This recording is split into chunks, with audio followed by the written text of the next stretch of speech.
Yes! What is up, everybody? And welcome to your favorite podcast around the U.S. men's national team. So hit like and subscribe, and let's get after it. Hi, hello, and welcome to your favorite average to good podcast. Call it what you want. I'm Jimmy Conrad, alongside Charlie Chuckwagon Davies and Brian McBride. And we have a good game to talk about. The U.S. get their first ever draw with the U.S. men's national team, with Brazil. They didn't draw themselves. The U.S. got their first ever draw with Brazil, 1-1 after 20 games historically. 1 win now, 1 draw, and 18 losses. We'll leave the 18 losses for another show. We got the draw, boys. We got a response after getting smashed 5-1 by Colombia. Brian McBride, how are you feeling? Instant reactions. Talk to me. Yeah, feeling good. I think you could see that the loss the other day was meaningful, and they came out, stayed really compact, put pressure on the ball. I thought the commitment from each individual throughout the whole match was at the level you expect. And then there's a bit of quality in there too. So really happy with the way the guys played, and the results showed. Yeah, I'm with you on that, McBrizzle. I love the commitment and desire. And to what you said in terms of what we should expect, it's kind of funny that we are demanding that when that should be the baseline. That should be the standard. Every time they step on the field, every time they put on the red, white, and blue jersey, that is what is expected to come with that type of commitment and desire. And I loved it. And we had a chance to win that game, which I think was not necessarily a pleasant surprise, but it felt like we stuck to the game plan. Everybody bought in, and we created enough chances to maybe sneak out a 2-1 win there. But we didn't get it. We'll take the 1-1. Charlie, instant reaction. How are you feeling? Proud of the response from the guys. I don't really take into consideration the commitment and the intensity because that's a given. When you put on the shirt, that should be the baseline. So that's not what pumps me up. I think what pumps me up, what I'm proud about is that they were smart in the way that they did try and play through Brazil. Yes, the identity is like we want to play out of the back, but in certain times it doesn't work like that. And even when you do try and dump it, like the goal that they scored, and Matt Turner under hits it, and then Brazil comes right back down your throat, and next thing you know, it's 1-0. It's just making smart decisions and playing the right balls and the right weight of these passes. And so when I look at a Christian Pulisic, for instance, when he's the captain, he led by example, right? He was, I marked down the 10th minute foul that he makes. When Brian, we talked about sending a message, we're not taking this shit anymore. And I was like, and that's something that needs to be done occasionally in the matches. Maybe it's a message. You're sending a message to the guys, or you're sending a message to Brazil. You're sending a message to supporters. Hey, we're taking this game serious, and this isn't a friendly, right? And so I just like the way that they approached the match. And yes, they made mistakes, but I think the resiliency and the mentality showed through today. Okay, well, before we get into really the nuts and bolts of the game, let's talk about the starting 11, because I'll raise my hand and say that I was pretty underwhelmed that we only made 2 changes. Ricardo Pepi came in for Flo Balogun, and then Yunus Musa came in for Johnny Cardoso. And I just thought we were going to see something different. And it felt like he gave these guys, or at least 9 of these guys, another opportunity to redeem themselves after a poor performance against Colombia. Seeing Scally again, I was like, man, I saw what Scally could do against Lucho Diaz, and I thought he was fine against Vinicius Jr. today, and he had some moments where I was like, right on, Joe Scally, kick ass. But there were also where he got a lot of help. I think I saw Gio Reyna defend more than I've ever in 190-minute spell or 75-minute spell than maybe been like his previous 10 games combined. So shout out to him for that type of commitment as well. But I just thought we were going to see something a little bit different, and maybe I wanted to see Tyler Adams start, and that's a conversation we can get into later. Brian, any thoughts on the starting 11? Because it seems like no matter what we're trying to demand here on this show, we know that Greg is a subscriber, so shout out to GGG here. But what do you think? Are you sure about that? I'm not sure. Well, he picks and chooses, I think, what he wants to hear. Michael Cameraman is a subscriber for sure. Yes, press officer Michael Cameraman. Shout out to Michael. So yeah, any thoughts on the starting 11? Because I was a little underwhelmed to start. Yeah, I agree. I thought that we might see somebody else like Timothy Weah playing the right back, but when you look at this situation and in hindsight, you you can say, you know what, Greg put the trust in the guys he believes in. And knowing Joe Scally comes in and is replacing Serginho Dest, he has a big task to fill it. Now, did he fill it attacking-wise? No. But you could count on him to slow Vinicius Jr. down and Rodyrgo when they switched out. And like you said, Jimmy, it was awesome to see Gio come back and provide the cover. Because, you know, for all intents and purposes, normally that cover comes from the winger. And knowing that you had Eunice sitting in the 6, he could do the cover, but he didn't have to because Gio tracked back. And that is something that is we can build on that for the team, but also for Gio to know that he can do that. The other part of it, you know, Ricardo Pepi coming in at center forward, there was some big question marks for me, and I thought he did an excellent job. There was times in the first half, 2 or 3 times in the first 20 minutes where he had to hold the ball up in tight spaces, did a really good job. There wasn't much else for him to do besides work defensively, and he did that. He provided the cover when he needed to switch from side to side. He tracked back. Are there answers beyond the fact that he can play in tough, tight spots, but not really get the opportunities that you'd want to see? I think that's probably the area we didn't get the answers, but at least we saw that the commitment's there, and he can hold the ball up when we need him to hold the ball up. And again, Christian Pulisic, who had a good first half in the last match, he was taken out at halftime. He came in and was, give me the ball. And you touch on the fact that the intensity of not only the whole team, but Christian setting the tone by following, like, on purpose and not doing it recklessly and hurtful, but setting a tone of like, listen, all right, you may be able to beat me, but you're not going to get by me. And I think that continued on, and you saw that throughout the match. I think you're on mute. Jimmy, you're on mute. You're on mute. Yeah, I love that. That's I think somebody did that on purpose. Thank you for that. No. But Chuck, I wanted to talk about our number 9 issue, because I think we have an issue as a team.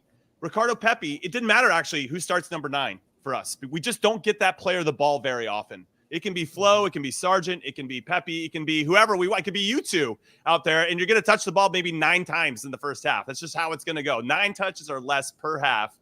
We don't know how to incorporate our number 9 as well as I think we should, given how talented our number 9s are. What are your thoughts on Ricardo Pepi starting 11? But I kind of wanted to dive into that part of the conversation. Well, I'll go as far back as the number 9 position under Greg when he managed the Columbus Crew. The 9 isn't all that involved. The striker with Greg's system and the way that he wants to play doesn't really get involved. Your job is just get in the box, and then next thing you know, you're supposed to be supplied with a lot of opportunities and chances from the wide areas.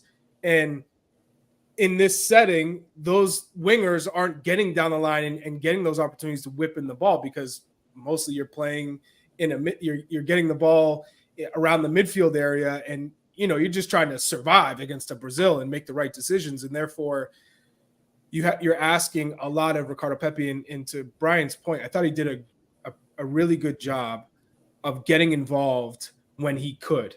And, whether that's winning the ball defensively, hold up play, there's a good turn that he made in the first half when he received the ball and opened the game up, and just being an outlet. He didn't make too many mistakes because he didn't get the ball too much, but when he could imply himself and make an impact, he did. So you're right. The forward position in this team is not getting used enough and not used in the right way. And if you are playing in that number 9 position way up and not involved in the build-up and not really involved in the play, so to speak, then you better be damn Erling Haaland and be okay with limited touches and then maximum impact in the box. And they're just not getting too many opportunities in the box. Yeah, and Charlie, I completely agree with you as far as being satisfied for working hard and not getting a lot of joy, because a lot of people are going to look at it like, yeah, but he didn't do much, right? So the one thing I've noticed through the last 2 or 3 years, what we do really well is we get to the end line and we're basically collapsed upon, especially on Christian's side. and that ball either is pulled back to the penalty spot or it's driven to the near post. And if I'm a center forward, and like you are, my knowledge and understanding is, okay, you know, the only way I'm actually going to get on the end of that ball is I get to that near post before the goalie is there.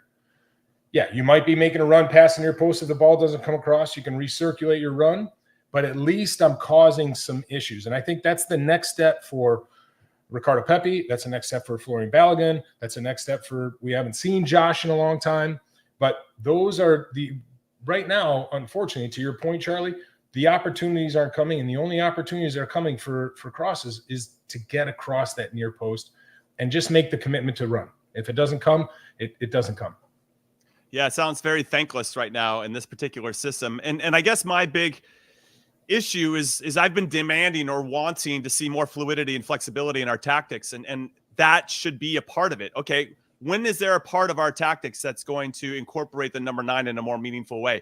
Really, we could just call it verticality, right? Whether it's just lumping it up forward, getting them to win some knockdowns, even just challenging for the ball so we can win the second ball and then we can play from there. We don't even do that very often. I know we talked about it after the Colombia game. We're like, can we just put it up over the top and turn their defenders around and maybe start our attack from counter-pressing ultimately, but counter-pressing higher up the field.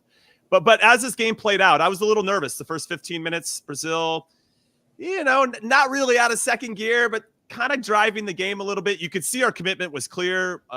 We had numbers behind the ball. We were difficult to break down and clogging different areas and passing lanes. And then we gave up a goal. And we talk about reactions. And I wondered at what point or what was going to happen at that point. Were we going to capitulate like we did against Colombia, or actually were we going to stand up and be like, okay, we're going to do something about this? And after we scored, and I appreciated the sequence that led to Christian drawing that foul, which may or may not have been a penalty, but he buried it anyway. There was some intent there. There was some purpose. Like, we're going to do something about this. And I did like the way we were committing numbers, especially in the first half, to get into the box. There was some real ideas and energy there to make that happen.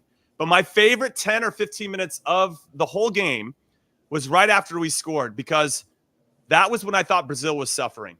They looked like they were suffering. They couldn't connect passes anymore. We were asking I don't know so many about questions of suffering. them. Well, okay, we can define it in different ways, but they just looked uncomfortable, right? They lost the rhythm that they had previously established, though, Chuck. And so they were questioning themselves a little bit. You could see them a little. They were getting frustrated. We were driving the game a little bit. And so I'd love that 10 minutes. And I wish we could bottle that and just extend it to 20 to 30 to 40, again, especially against the bigger opponents, so that we could be on the front foot a little bit more. The game was pretty wide open overall, I thought, outside of the first maybe 20 minutes of the second half. But anyway, so I'm going off on a tangent. But any favorite moments for you, Chuck, on that, what you saw that maybe isn't reflected in the scoreline per se? Yeah, kind of what I mentioned in the opening statement, just how they were able to eventually start breaking down Brazil, so much so that the press wasn't really committed from Brazil. And obviously they got leggy and they got tired. But you could tell as we started connecting passes, and the one where Tim Ream sucks someone in and then is still able to find Chris Richards and go out the other way, and they were connecting passes in the back and they weren't rushed. That was a moment you said, oh, wow, you know, they can do it and they can make the right decisions, but you got to be mistake free. You have to be perfect when you play like that out of the back. And you could tell once they started connecting passes, there was a rhythm. And then Brazil said, you know what? We're going to stop pressing. We just don't have the legs, and they're playing right through us. And I thought that was really impressive for me. That's where I thought, hey, we're making strides. And, you know, I'm reading some of the comments and like, Charlie, why aren't you so excited? And it's like, come on, we've been here before. We cannot get too high. And just like the 5-1 loss to Colombia, I wasn't getting too low because I knew that's not a fair reflection of how bad of how our team are. They're not that bad, but we wanted to see the reaction against Brazil, and they came with the right fight, the right energy, and the right way of playing. And sure, they made one really terrible mistake where they got punished, but talk about the saves from Matt Turner, right? He had some shaky moments with his feet, but in terms of a shot stopper, we saw how good he can be in goal for the U.S. if you just want him to be the premier shot stopper he is, and not have to play with out of the back with his feet, and, you know, limit the touches with his feet, essentially have him continue to be a phenomenal shot stopper. That's when he's at his best. All right. And then, Brian, how about for you? Was there any section of the game that you thought, this is a version of the team that I really like and I want to see more of? Yeah, for me, Jimmy and Charlie, it was the moment the U.S. understood that Brazil's press wasn't as intense as Colombia's. Because, when we go look back at the Colombia match, any ball that was played in the penalty area, it was a mad scramble. And we were just trying to hook the ball out of there. There wasn't the composure to try and take it down, mainly because there really wasn't going to be time. So the fact that when we saw our center backs realizing that, the ball pops loose, you don't have any pressure, you're going to take it down, and you're going to make that pass that is going to free us to then, to Charlie's point, really attack a Brazil side that has sent so many players forward. That was when I realized, wait a second, the boys understand when they can possess the ball and when they shouldn't possess the ball. Now, we can go back to the Colombia game and realize, hey, if we're not going to be able to possess the ball, we have to know our out ball. Instead of just clearing it willy-nilly, we have to understand who's going to be our out ball and where we need to play it. But today, they realized that Brazil was pressing for a little while. And even the counter press when they lost the ball in the penalty area, they tried to put pressure on, but they didn't have that intensity or the compactness that Colombia had. And I'm proud of the way the team recognized that and stayed composed and was able to play out of that. Okay, so staying on the positive fronts, we talked about certain sequences or times of the game that we really appreciated. Jimmy, we can't move on. We got to hear your take. There you go. As far as defensively, they kept Brazil with Vinicius Jr. playing 90 minutes to 1 goal. So I want to know what you thought of the U.S. performance defensively and what you thought of Matt Turner, because you're a center back. You got to have that communication with your goalkeeper and your back line.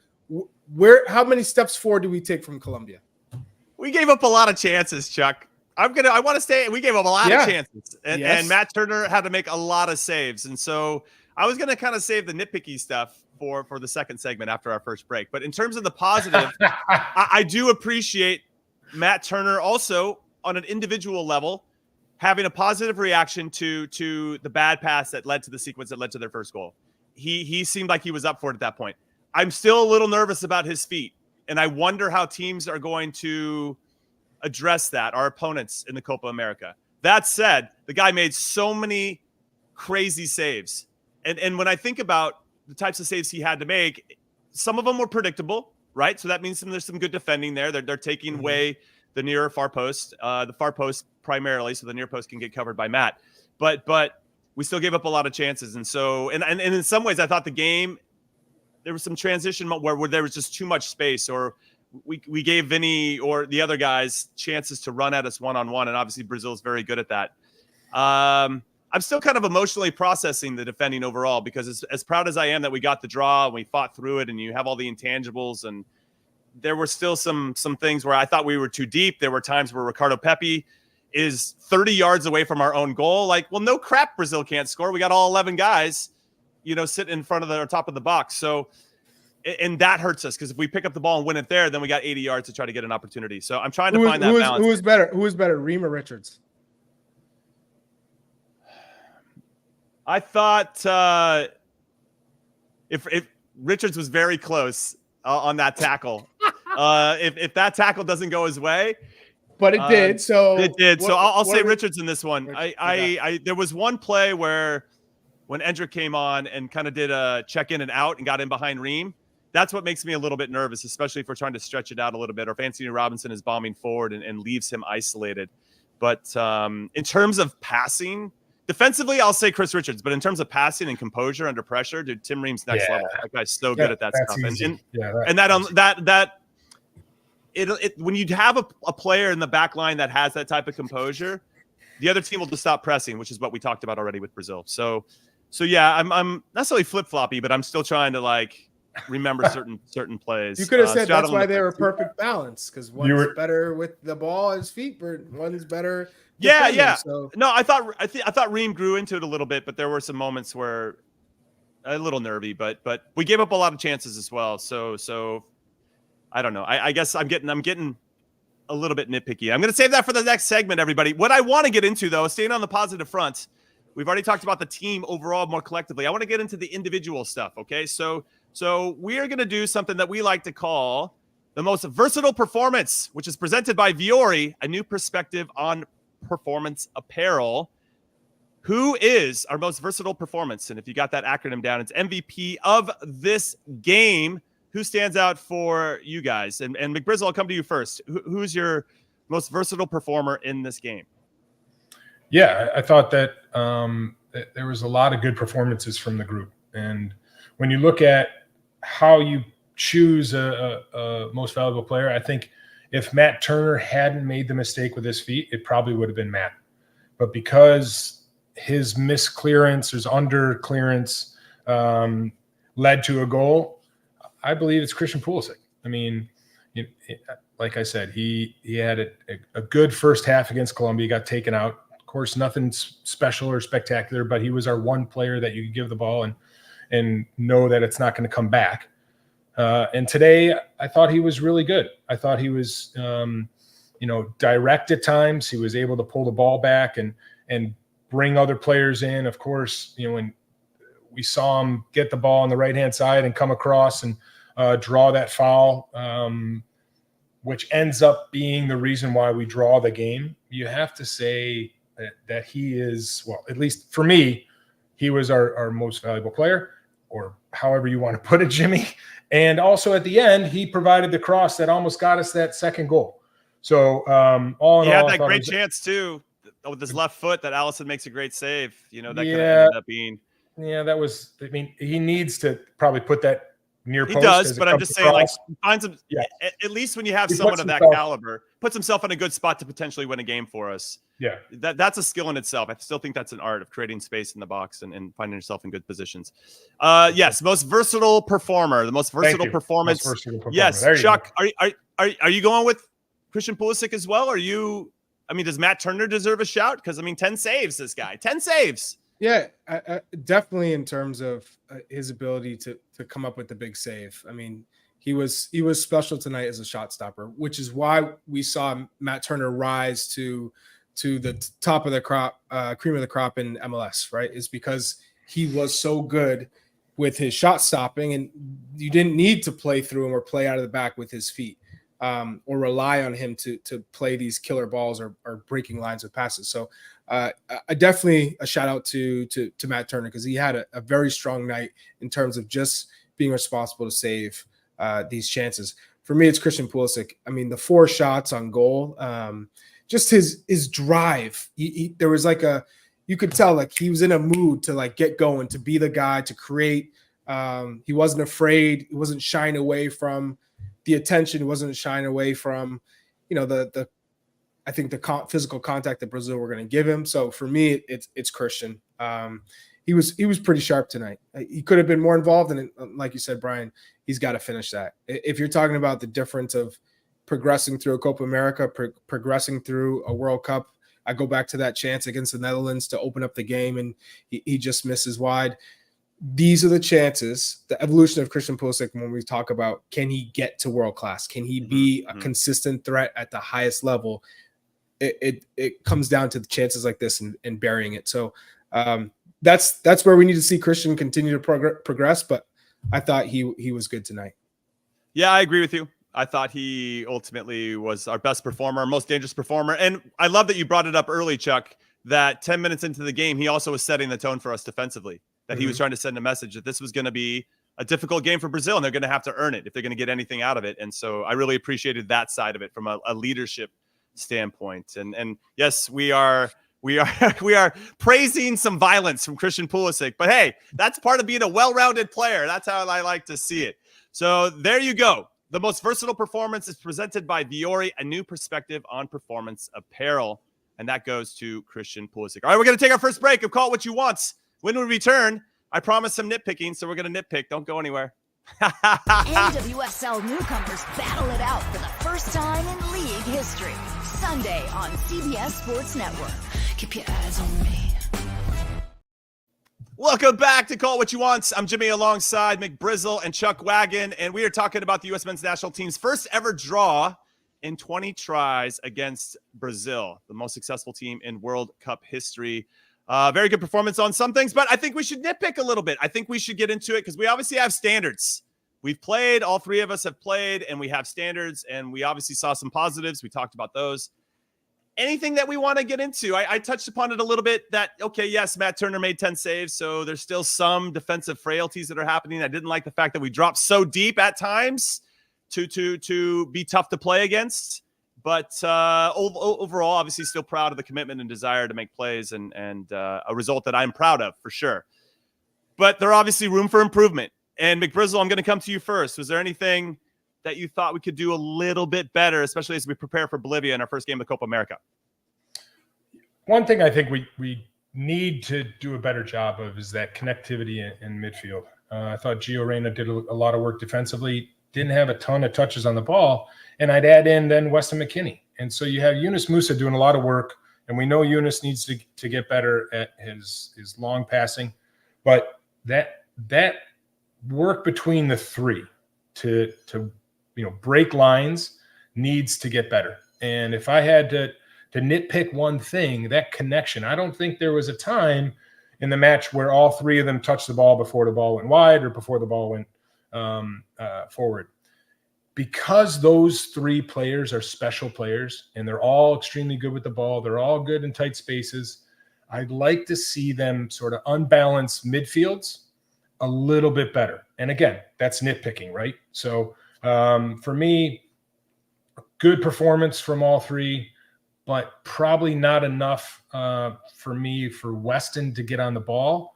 And, Weston can drive this team. So, again, that's nitpicking, but that's where I'd go.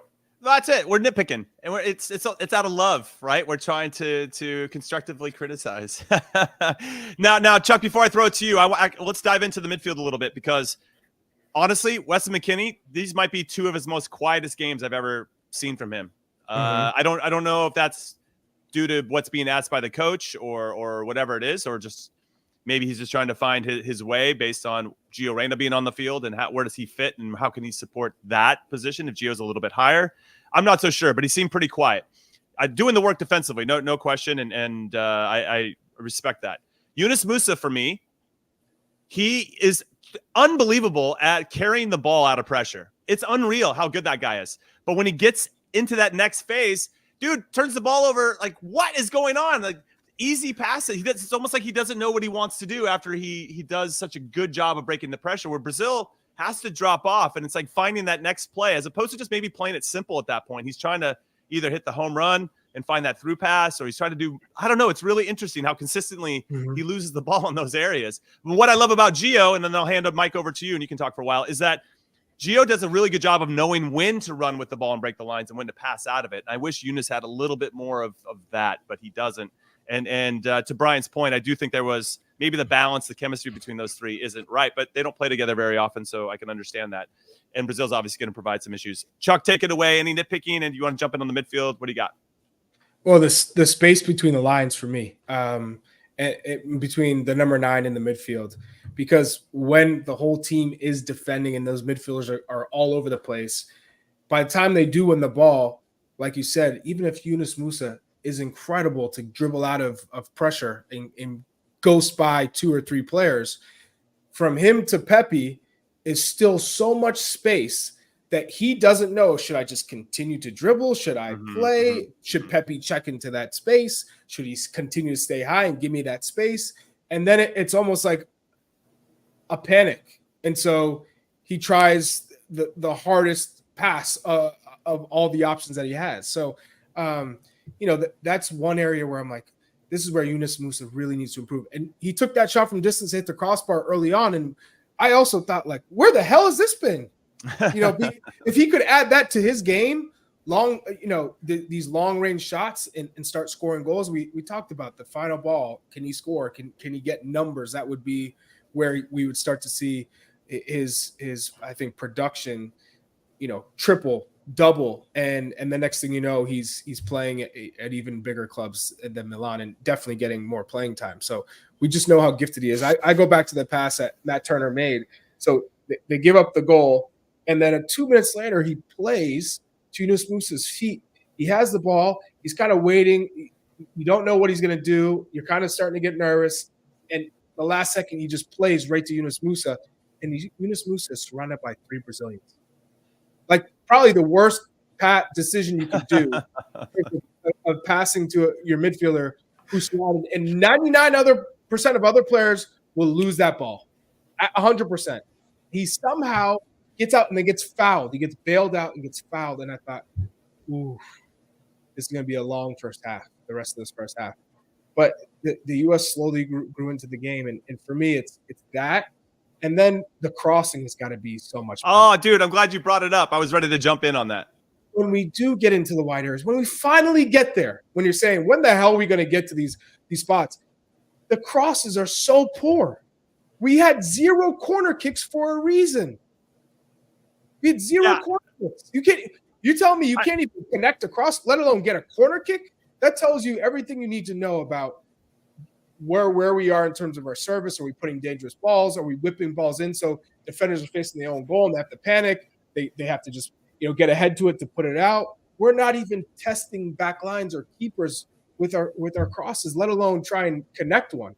I think what's interesting, and then Brian, I want to hear from you because obviously you're one of the masters in our program's history of getting on the end of crosses. A lot of it's timing, right? And so if the timing's off, it doesn't matter how good your run is. If you're starting late or you're starting too early or whatever it is, it feels like our guys get into certain areas, or as Greg probably likes to say, zones of the field, right? And when you get into those zones, you don't even have to look up, just whip it into the box. Well, sometimes looking up does create that eye contact that's necessary to cue the run or whatever it may be. And so I get frustrated that Anthony Robinson just kind of gets into a space and it's like, I'm just going to hit it now without any real destination. I'm just going to put it in a dangerous area and hope that somebody's on the end of it, as opposed to there being real thought and purpose in terms of the runs and the cross at the same time. And it still feels more hopeful than purposeful. So McBrizzle, take it away. Thank you, Anthony Tharp. Listen. I think this is a make of so many different things, right?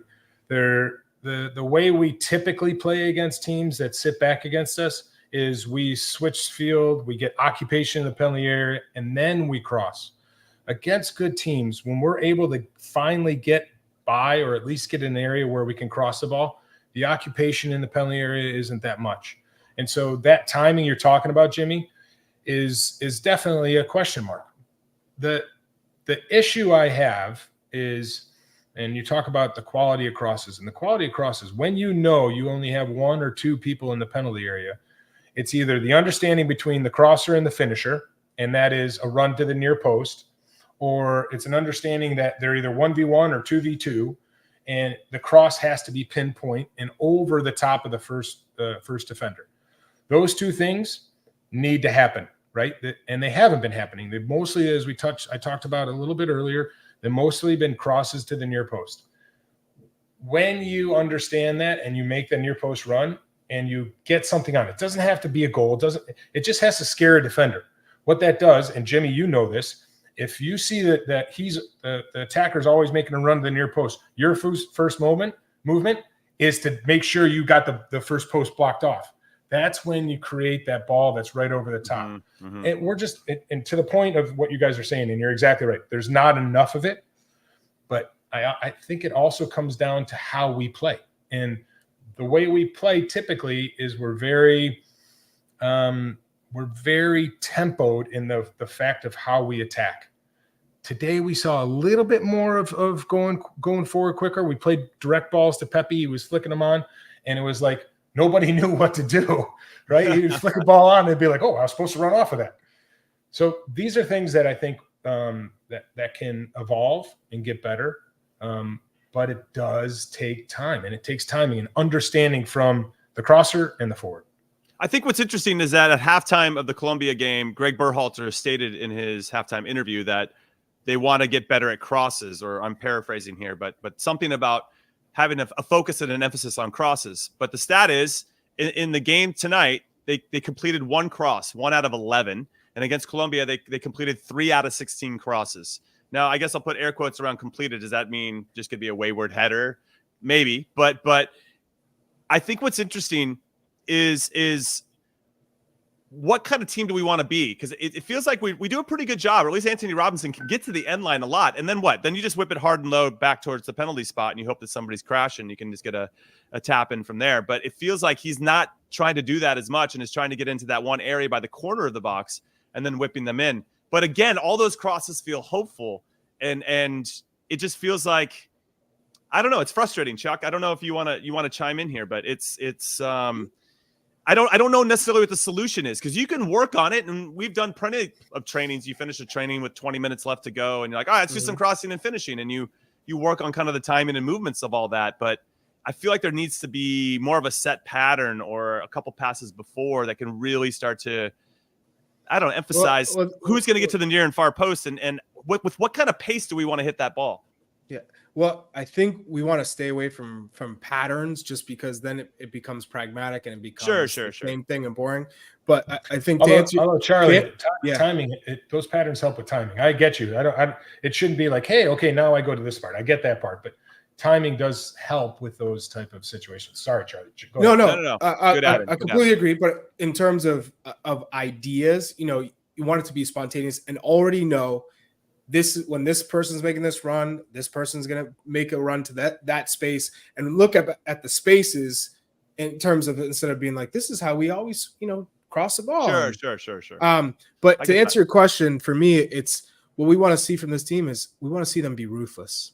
We want to see them become winners. And what that means is knowing what the game is offering you and what the opponent's offering you, and figuring that out. If you had a game plan going into the match, and the game turns out to be completely different or turns into something completely different, having the ability to adjust your playing style to best suit the game, to best suit your team to win the match. And so for me, that means it's going to be a mix of being direct, super direct, versus being, all right, we're going to be a possession team. We're going to swing the ball. We're going to make you chase the game. Maybe if a team's sitting back in a low block, we're going to pull you out. We're going to shoot from distance. We're going to have Yunus Musa finally put shots on target and hit the crossbar. Next thing you know, okay, guys are stepping, creates a little space. Now that through ball's on for Balogun or Pepe, who likes to make that run, where we've scored and we've generated chances that way. Whipping in balls, set pieces like Christian Pulisic tonight. Figuring out different ways to win matches. That's what we want to see. An attractive team that isn't afraid to throw numbers forward. I marked it down in the 4th minute, 3 minutes and 55 seconds. I took a shot. Very exact. We had 4 guys in the box. Yeah. I said, okay, this is Brazil. I said, okay, start the game, show a commitment to get in the box. Obviously, the crosses weren't there, but at least we're showing a commitment as a team to throw numbers forward, to take those necessary risks to score goals. So for me, it was progress. I'm pleased. It is got to be mindful. It is a friendly. And now carry that momentum into the first game against Bolivia and have that be a statement game in Copa America.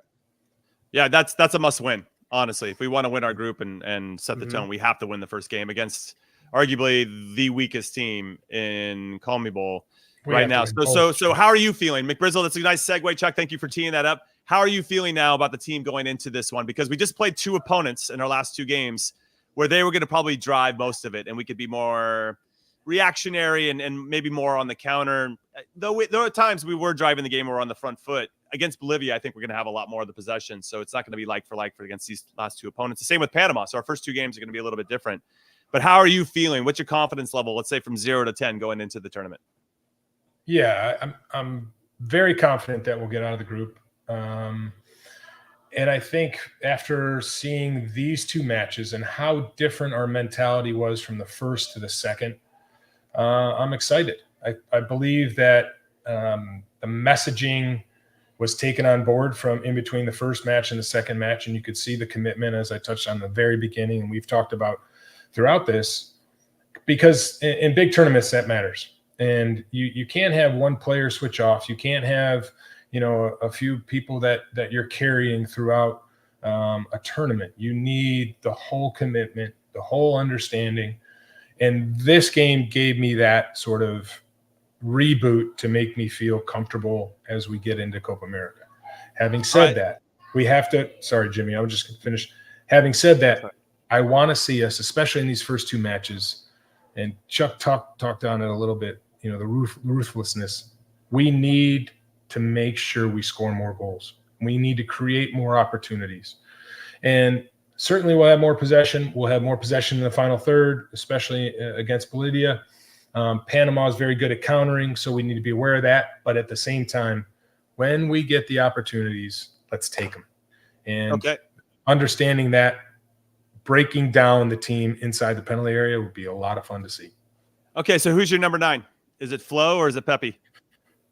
I think after today, I'd start Pepe and help understand that. And the thing we haven't talked about is the fact we haven't seen Josh Sargent, which means he's not healthy. He's not healthy. So he's probably not going to be a part of this group. Well, Haji Wright, I guess, is an option too if we wanted him up there. Yeah, the way Greg's talked about it, it's basically more been winger. Haji been more winger. And I'll tell you right now, the way Christian's playing, Haji's not going to see a lot of time other than when we get up a big lead and you give Christian some rest because he needs to be on the field. So to me, you start Pepe, knowing that Balogun's probably going to be very good in a situation where we have a lot of possession, especially in the final third. But he did well today. Pepe did well today. All right, Chuck, coming to you. What are you saying? What's your confidence level heading into Copa America? To get out of the group, 10, and it should be that way. I mean, you're playing Bolivia and Panama. No disrespect to those countries, but you beat them. All I'm hearing is total disrespect. But keep going. Yeah, I mean, that's the expectation. It should not be anything lower than that. And then Uruguay is the wild card. If you play like you did today, you have a shot. You definitely have a shot to get something out of Uruguay. And let's say you finish top of the group on goal differential. Like that's a big win. And then you're playing either Colombia or Brazil, most likely. So, again, we will see what this team is made of and how they've grown and how they've learned from their mistakes from these two friendlies. So in terms of the benefit of playing these two friendlies, the Colombia one was a hell of a benefit because that was you didn't bring Jack today, and it was so poor on all fronts that the minimum for the Brazil game just got a lot higher in the expectations and the performance. And then you brought that, and Brazil didn't look too good. It was almost like Brazil was just chilling in third gear. They're individualistic, weren't they, Charlie? Yeah, very much so. Yeah. The midfield was, for me, really disappointing. You get Rodyrgo and Vinicius. They miss a 10. They need a 10. I don't think they have a proper 10. The midfield is pretty weak for Brazil considering the talent that they have. And then I'm hopeful. I'm hopeful that they do something special. Okay. So who's your number 9? And I'm also gonna go with Pepe. Ooh, I didn't see that one coming.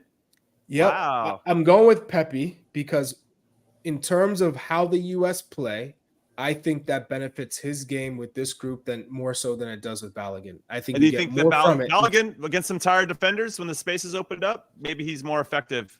30 exactly. minutes to go. That's exactly. Possible. I'm buying what you're selling with regard to that. All right. So question for both of you, and I'll answer as well. Go ahead, Brian. Yeah, I just want to point out that I think that the Colombia game, this experience we had against Colombia, is going to be hugely important against Uruguay because they're the way they defend and the way they press the ball is very similar. So the lessons learned from that match will then help us going into that match. Sorry, Jimmy, go on. No. It's actually leading into the question. Who would you rather face now that we've played Brazil and Colombia? Who would you rather face in the next round?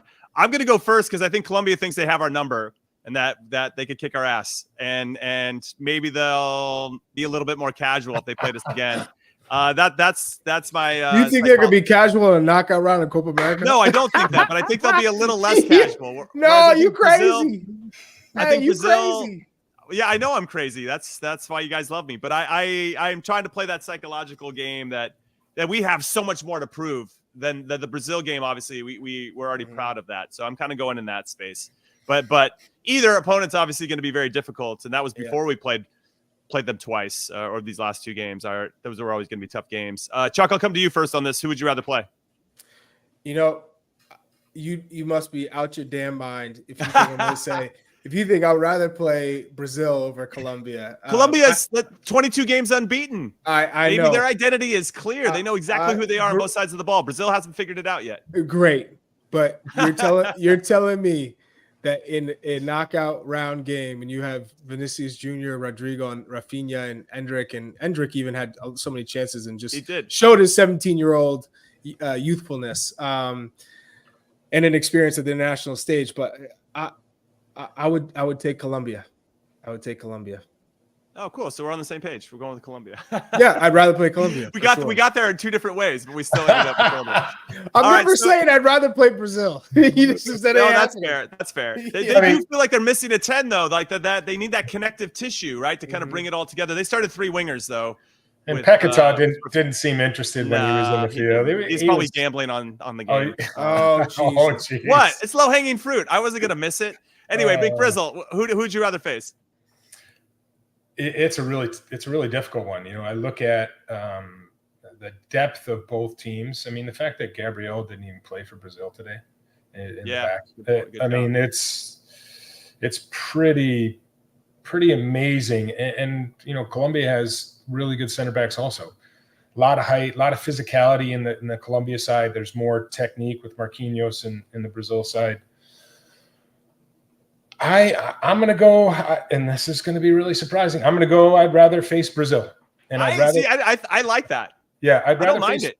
Brazil just because I think we match up a little bit better because we're still too young enough to know when to play through the pressure and when to go long. Today, a little bit of better understanding. I mean, like I said, there was times we went direct, especially after Matt Turner makes a poor decision or a poor execution on a clearance.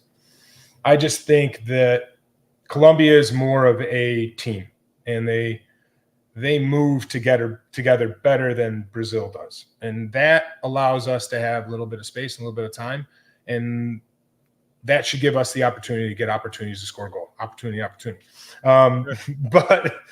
But overall, they're very difficult games, both sides. But I fear Colombia's teamwork and quality in the team rather than the individual Brazil with the team that's still coming together. Does that make sense? It does. Chuck's face is amazing. He just can't believe what he's hearing right now. but I actually think to what you said before, Chuck, we grew into the game, and I think we know that we can play through them a little bit, and whereas Colombia, we couldn't figure it out. I don't know, but yeah. Either way, tough as hell. Tough as hell. For sure. Let's get in the quarterfinals. This is gonna be tough competition all the way through. All right, we're gonna take our last break and call it what you want. When we come back, we're gonna talk about our U23s who didn't perform so well against Japan, and Chuck's already upset about it. Don't go anywhere. There's some new players in town, and they brought the plague. You got my attention. You don't want that. What happened to Kingstown? Mayor of Kingstown. New season now streaming exclusively on Paramount+. Welcome back to Call It What You Want. I'm Jimmy alongside Chuck and Brian, and we're going to talk about our U23s who are prepping for the Olympics in Paris.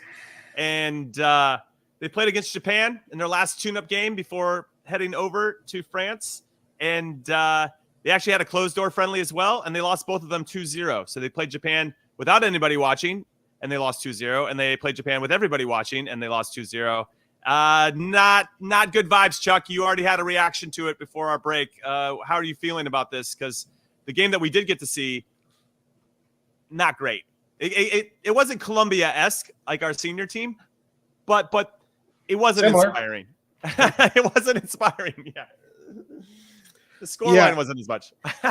Here he goes. He's triggered, everybody. Let's go. Triggered Chuck. Here we go. Set the timer. Set it. Here we go. Woo! No. Go ahead, Chuck. 2 minutes. Take it away. Lay into him. It's disappointing. Similar to this 5-1 shellacking from Colombia with the full team. You're talking about setting the tone and the precedent going into the Olympics. There's not one player that you thought, I'm claiming my spot on this 18-man roster.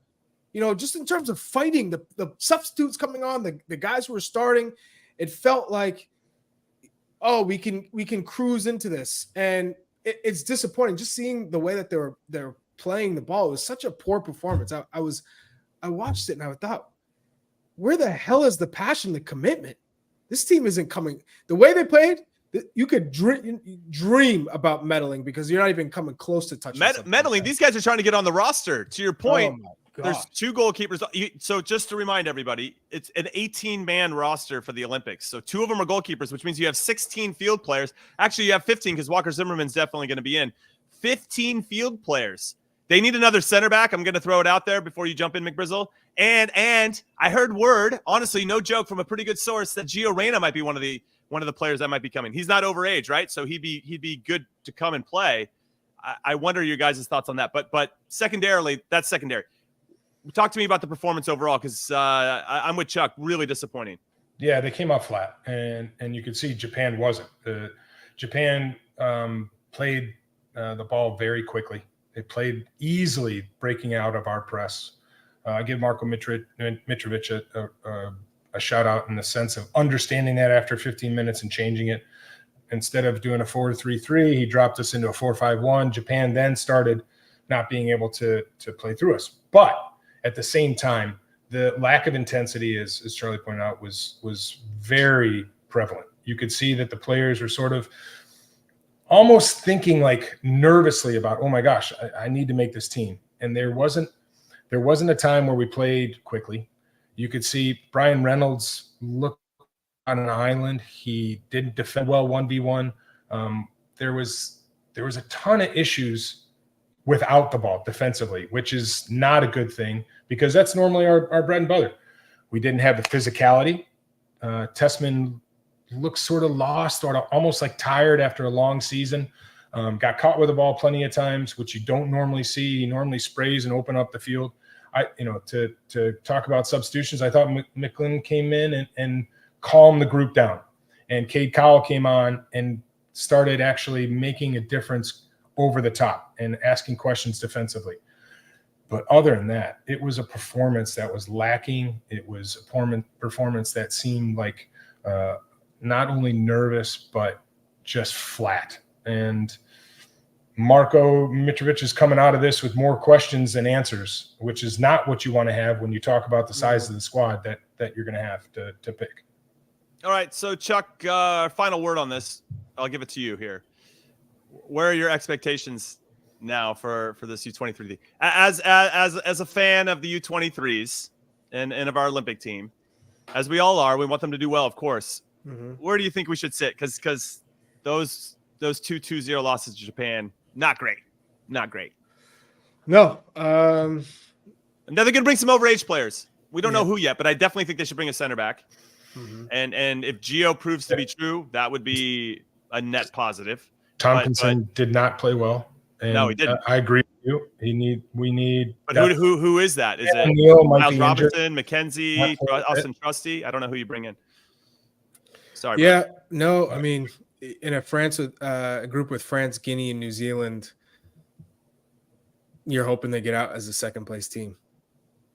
Because they're sure as hell aren't beating France. I'll tell you that. And the way that they played in this game just doesn't give you any confidence in terms of the mentality of the group going into an Olympics. So, yeah, I'm really disappointed. Yeah, it's interesting because the France game, I almost have more hope in that one because we're the underdogs, clear underdogs.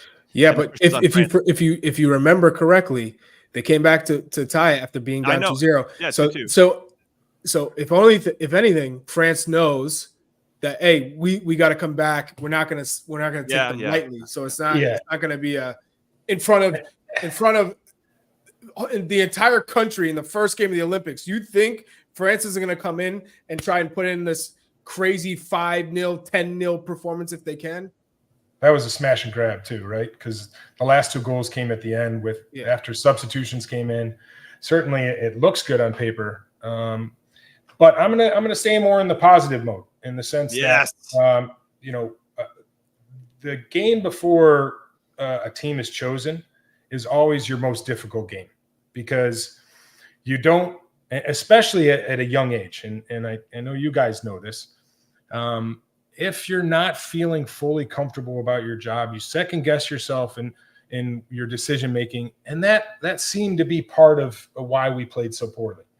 Because you look at other times when they beat Guinea, in that same sort of break with when they played France, they beat Guinea handily 3-0, caused a lot of problems.